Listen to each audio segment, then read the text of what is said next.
Students, how are you? I hope you are fine. आज बेटा हम पढ़ेंगे main features of democracy. Democracy की जो मेन विशेषताएं हैं वो क्या है, ठीक है।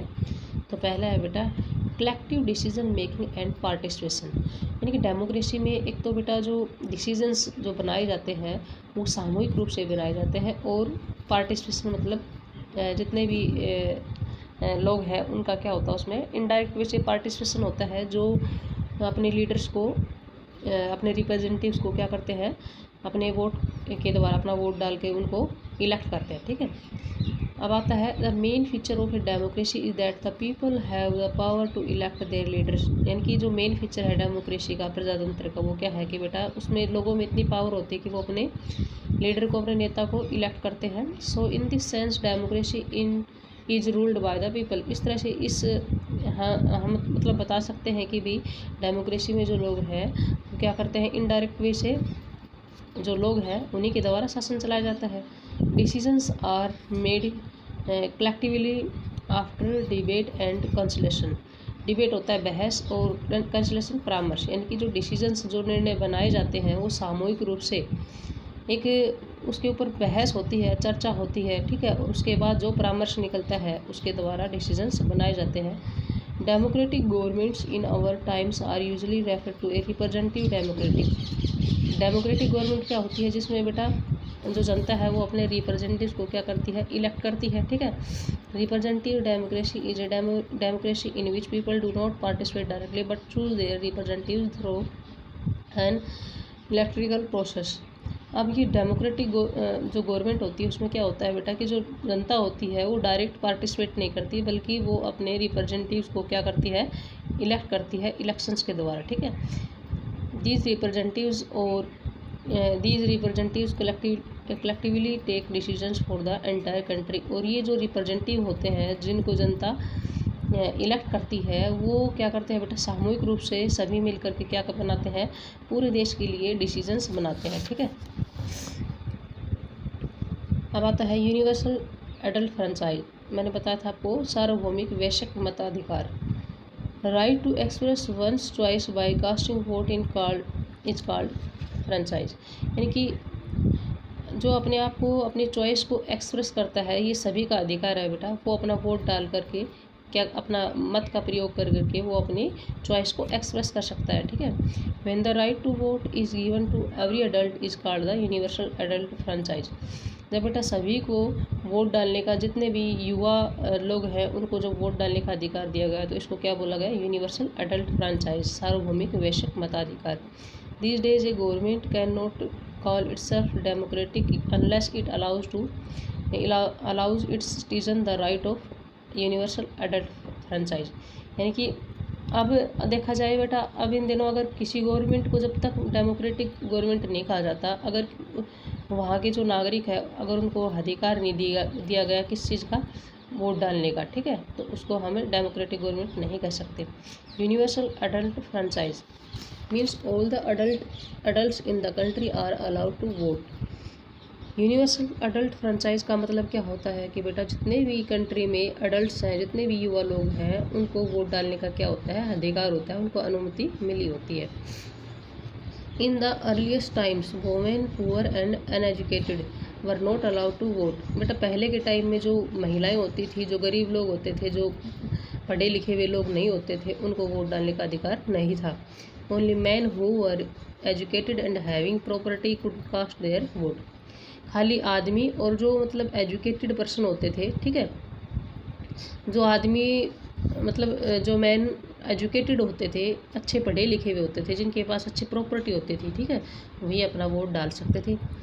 The country was governed by the rules and regulation that these few man made. और जो देश है ना बेटा, वो जो कुछ आदमी होते थे, ठीक है, उन्हीं के द्वारा जो रूल रेगुलेशन बनाए जाते थे, उन्हीं से क्या चला जाता था बेटा, देश पर शासन किया जाता था। Before independence in India only a small minority was allowed to vote, मतलब स्वतंत्रता से पहले भारत में खाली कुछ अल्पसंख्यक मतलब कुछ ही लोग थे जिनको वोट डालने का अधिकार था। Gandhi ji and other several people were against this unfair practice and demanded the right to vote for every adult citizen. बेटा गांधी जी और कुछ अन्य जो समाज सुधारक थे उन्होंने क्या किया बेटा, ये जो अनुचित जो प्रैक्टिस मतलब अनुचित जो ये कार्य किया जा रहा था, भाई सभी को वोट डालने का अधिकार नहीं था, ठीक है, इसके वो अगेंस्ट खड़े हुए और उन्होंने डिमांड की कि भाई हर जो युवा नागरिक है उसको वोट डालने का अधिकार दिया जाए। This is known as universal adult franchise. और यही बेटा क्या जाना गया जब सभी को वोट डालने का अधिकार मिला, तो बेटा ये सार्वभौमिक वैश्विक मताधिकार, ठीक है। Universal adult franchise is the most popular form of direct participation in the elections of the government. यानी कि यूनिवर्सल अडल्ट फ्रेंचाइज है बेटा ये डायरेक्ट मतलब इलेक्शंस के माध्यम से क्या करते हैं, अभी सभी लोगों का एक पार्टिसिपेशन होता है उसमें, ठीक है। Universal adult franchise is based on one person one vote and it enables every adult citizens to vote। Universal adult franchise किस पर बेस है बेटा, एक व्यक्ति और एक वोट, यानी कि एक व्यक्ति है और उसका एक ही वोट मतलब एक वोट है, मतलब सभी की वोट की जो वैल्यू है वो सेम रहेगी, चाहे वो गरीब हो, चाहे अमीर हो, चाहे पढ़ा लिखा हो या अनपढ़ हो, ठीक है। और ये हर व्यक्ति को वोट डालने का क्या देता है, वोट डालने के योग्य बनाता है, ठीक है। इट इंश्योर्स पॉलिटिकल इक्वलिटी, और इससे क्या आती है बेटा, एक राजनीतिक समानता आती है, ठीक है। अब आता है लेवल्स ऑफ गवर्नमेंट, जो अलग अलग लेवल्स हैं गवर्नमेंट के वो कौन कौन से हैं। तो India is a large country, Bharat देश बड़ा है, ठीक है। इंडिया में बेटा यहाँ पर अब 28 स्टेट होंगे, ठीक है यार, 28 स्टेट्स और 9 यहाँ पर आएंगे 9 यूनियन टेरिटरीज अभी हैं, ठीक है। यहाँ पर हो जाएगा 9, ठीक है, और यहाँ हो जाएगा 28, ठीक है। अब आता है in order to govern the entire country efficiently the government works at different levels.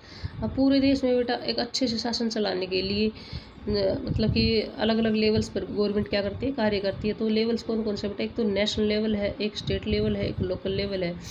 तो नेशनल लेवल पर बेटा the government at the national level is known as the national government, यानी कि जो नेशनल लेवल पर जो गवर्नमेंट होती है उसको नेशनल गवर्नमेंट बोलते हैं। National level is the highest level of government, जो नेशनल लेवल होता है, ठीक है, वो हाईएस्ट लेवल होता है गवर्नमेंट का।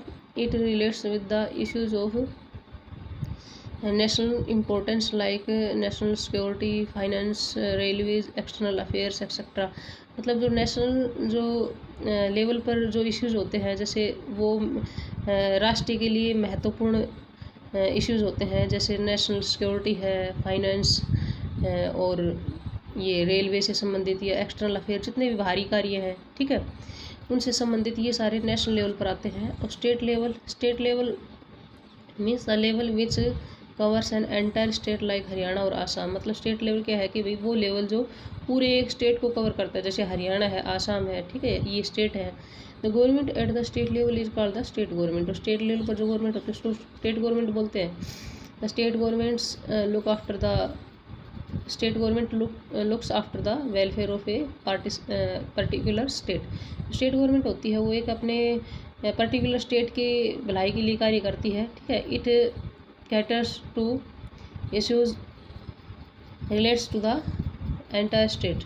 और बेटा वो अपने जो मतलब कि उसके जो स्टेट होता है, स्टेट गवर्नमेंट अपने स्टेट के पूरे स्टेट के लिए क्या करती है बेटा, कार्य पूरा करती है। For example education, electricity etcetera. यानी कि स्टेट गवर्नमेंट अपने स्टेट के लिए एजुकेशन से संबंधित जो कार्य देखेगी, स्टेट गवर्नमेंट देखेगी अपने स्टेट के लिए। बिजली प्रोवाइड करेगी वो स्टेट गवर्नमेंट करेगी अपने स्टेट के लिए, ठीक है। तो इस तरह से ये सारे ये हो गया स्टेट लेवल।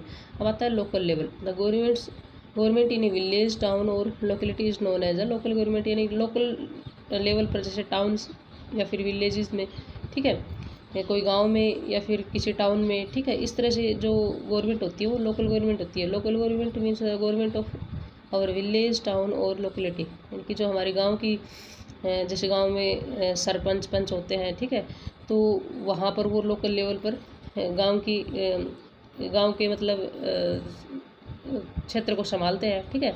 तो इस तरह से वो अपने गांव को देख रहे हैं, तो लोकल लेवल पर जो मतलब गवर्नमेंट होती है उसको हमें क्या बोलते हैं, लोकल गवर्नमेंट बोलते हैं, ठीक है। The government is responsible for dealing with the local problems face by the people. और ये जो गवर्नमेंट होती है लोकल लेवल पर, ये जितनी भी मतलब प्रॉब्लम होती है जो लोग फेस करते हैं, ठीक है, उनको डील करती है लोकल लेवल पर, ठीक है। जैसे गांव में सरपंच है, भाई गांव की क्या प्रॉब्लम है, बिजली से संबंधित प्रॉब्लम है या पानी की प्रॉब्लम है, तो वो सारी प्रॉब्लम गांव की वही सोल्व करेंगे, ठीक है। तो इस तरह से बेटा ये आपका जो लेसन मैंने रीड करवाया, इसको अच्छे से रीड करके इसमें वेरी शॉर्ट क्वेश्चन आंसर आपको फाइंड आउट करने हैं। थैंक्स बेटा।